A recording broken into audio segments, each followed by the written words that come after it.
Hi, I'm Jen, and these are my journals. At least this is one of them. And as you can tell over my shoulder, I'm in some place kind of sunny and lovely. This is San Diego, California. And it's the golden hour, which is like my favorite time. And I wonder if, oh, it is, look. Oh.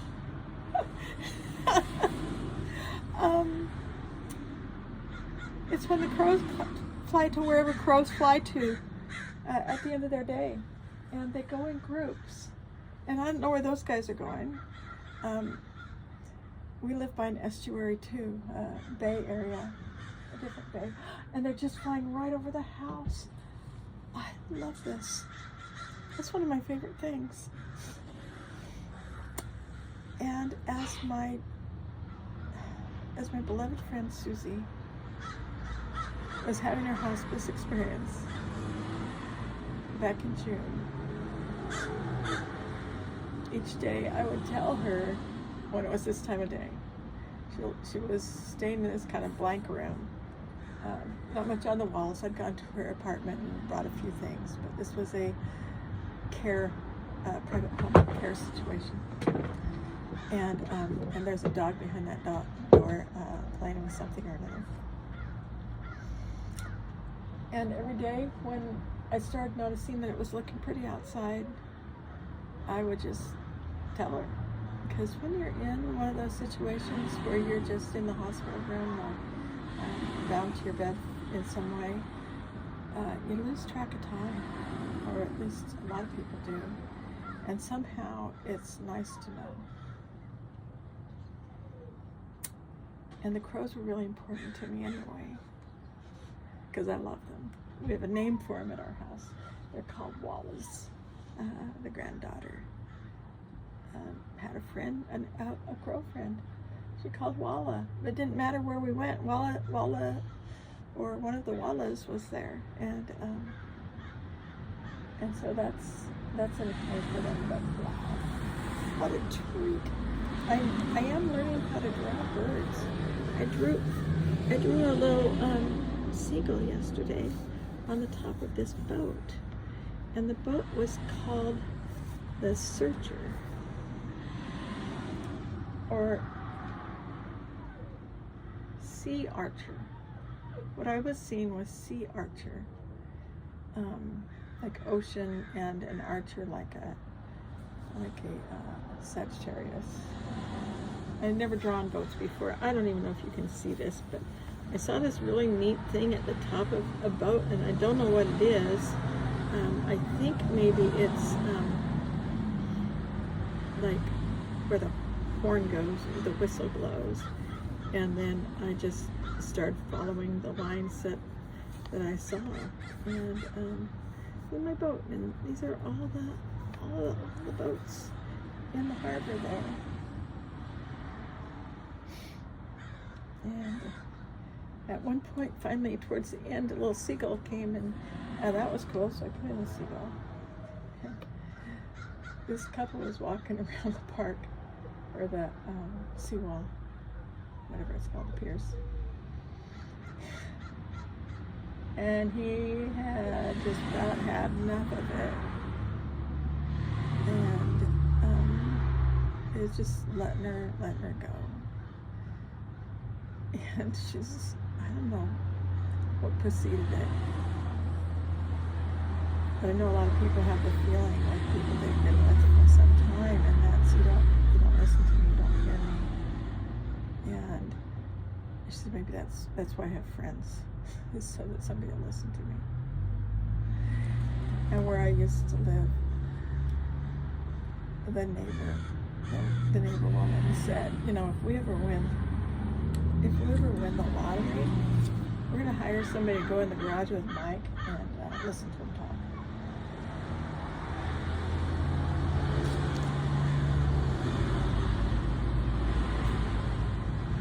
And my books come listen to me talk. I draw pictures. I amuse myself. I just have a blast. Last night I talked to Peter the Plug.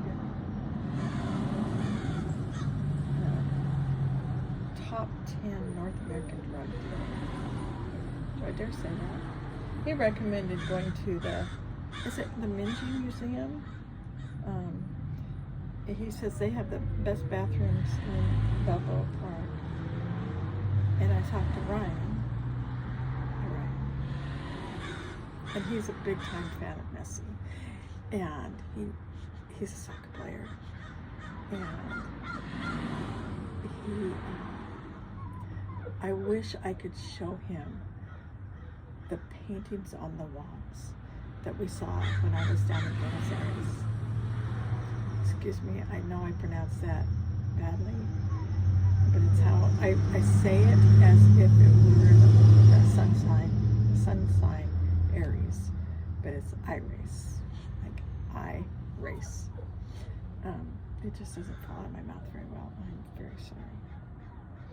Anyway, there are pictures of Messi all over the city. But this one is really unfortunate. It's just, I don't know if the artist thought it was good, because it isn't so bad that it's good. It's just,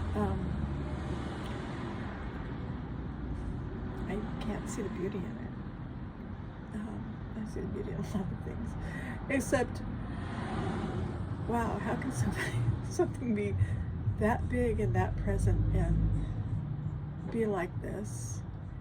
And I just try to wrap my head around that person. There's no mockery going on. And I can't mock the person. It just doesn't work with my eyes.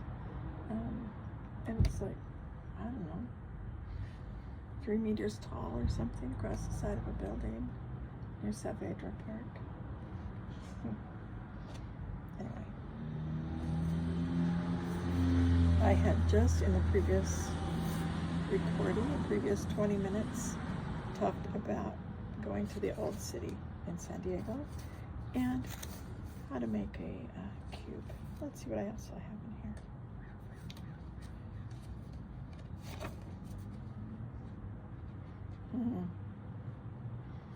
Beta testing. I have made a pattern. I have this thing that I make, and I'll have to show it to you later.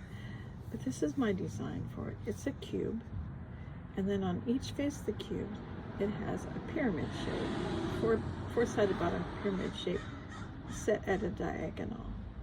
And so when all is said and done, it looks like a pyramid pointing down and a pyramid pointing up, interlocked with a cube. It's really cool. And there's a base that you can make with it. And there those crows. Excuse me. You can make a base. So this is a human energy model. And the top pyramid represents the crown chakra, and the bottom pyramid represents the root chakra, the grounding, and the middle one, which is basically those pyramids turned on their ends, the other 4 points represent the heart chakra. And that goes all the directions in a different kind of way than this and the being worded. And a lot of times when you're in group meditation things, this is what they do.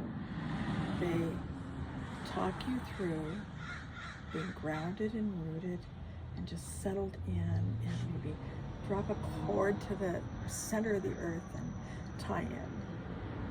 And just picture yourself attached to the present place. And then let the energy come up to your heart. And come up to your heart and go down. And you kind of start this sort of flushing thing with your energy.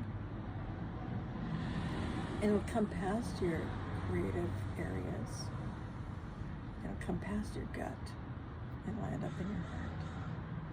And you just kind of get this, siphon's the wrong word, but circulation going. And then often you're invited to look the other direction and kind of plug into the heavenlies.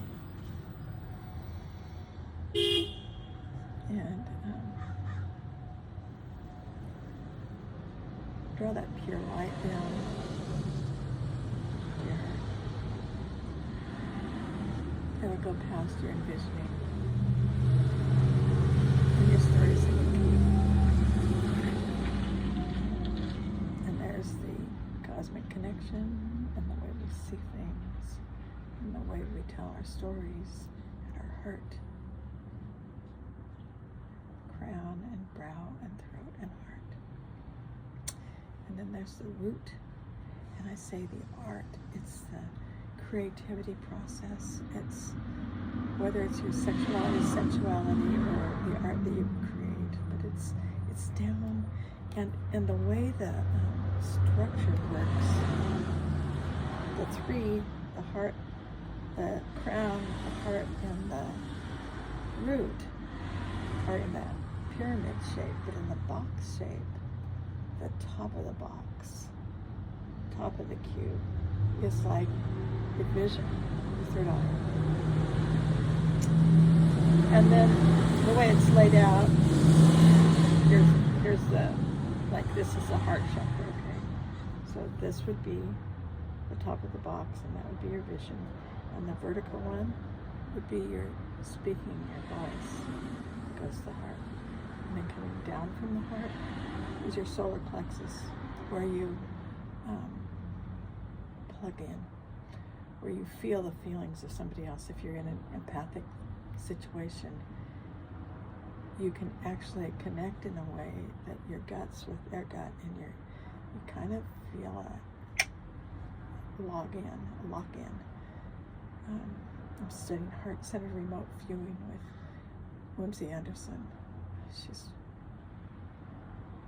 She's very able to teach and instruct in a way that you can get it. Because the ones that teach can't absorb it for the learners. The learners have to absorb it for themselves.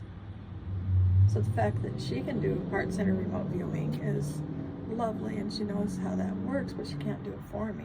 I mean, she can't do it for me, but I have a role to play too. And for some time, I have been listening to Whimsy and listening to oh man, my words. Sterling. I have to go all the way to pound Sterling, because I always want to say Spencer. Anyway, Sterling is a psychic medium who records every Sunday, and people send in questions, and his wife winnows them down and presents him with a list of questions, and then he takes himself to that place, and he voices the questions and speaks the answers, and has a lot of good, nourishing stuff to say. Well, those are my little advertisements. Sterling Psychic Medium and Whimsy Anderson. On Sundays are a good time to find Whimsy at 11 a.m. Pacific time. And you can get appointed that way. If you subscribe or get a membership, I forget what it's called, but more than just get it fed to you, where you give a donation.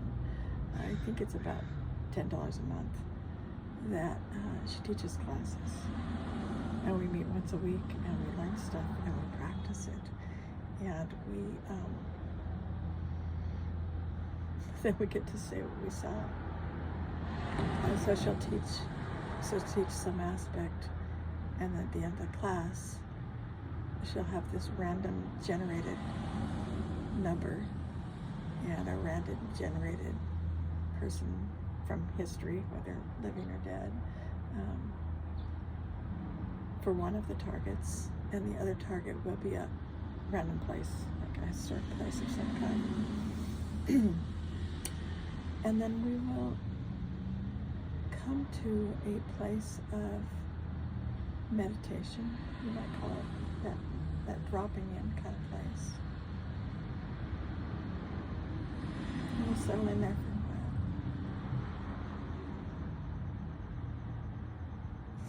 darn it. I'm supposed to know all the steps. But there's an abiding. And in the abiding, you're just in that place of consequence, in that depth place. And then, as a group, we say the Empath's prayer. Let's see if I've got a copy of the Empath's prayer. Here's my copy of the Empath's prayer by the lady that I had made by AI. Okay. I want to call on white light protection for myself in this community as we ask permission from Spirit to access the Akashic records. We call upon our spirit guides and our good angels to be with us. Please give us the clarity and the wisdom that's needed to empower all of us on our journeys. To make the best decisions for ourselves, our families, the planet, the people we love, but also to help those that we may have strife with. And together, collectively, as a community, we agree. And the official words are, we say amen. But I had AI transcribe it for me, and I said amen, and it wrote, I'm in. And it's like, that works better for me.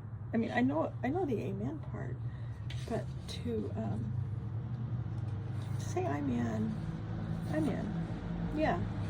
I want to have protection for myself and my community. I want permission to access the deep stuff, the Akashic records. I want my spirit guides and my good angels to be with me. I want the gift of clarity and wisdom as needed to empower me on my journey and all of us on our journey. So as I'm saying it, I'm feeling the other ones also, because I want that to empower us on our journeys, so that we can make the best decisions for ourselves, yeah, our families. And family can cover a whole lot of stuff.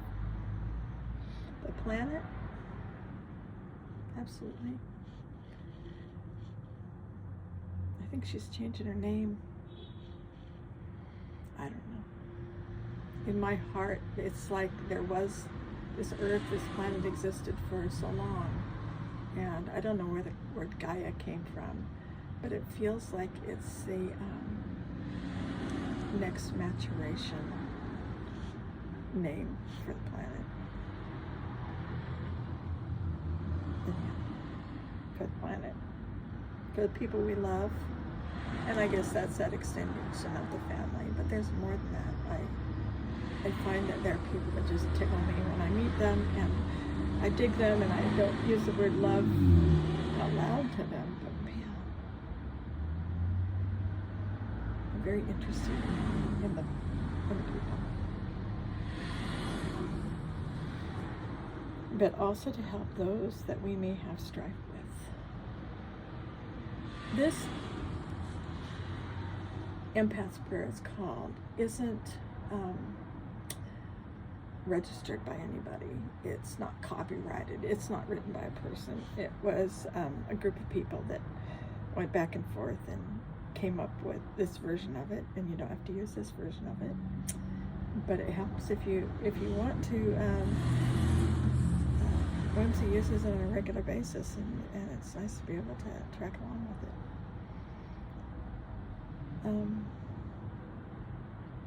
But as I think about the people that we may have strife with, it can range from somebody with a bumper sticker on their car at this time of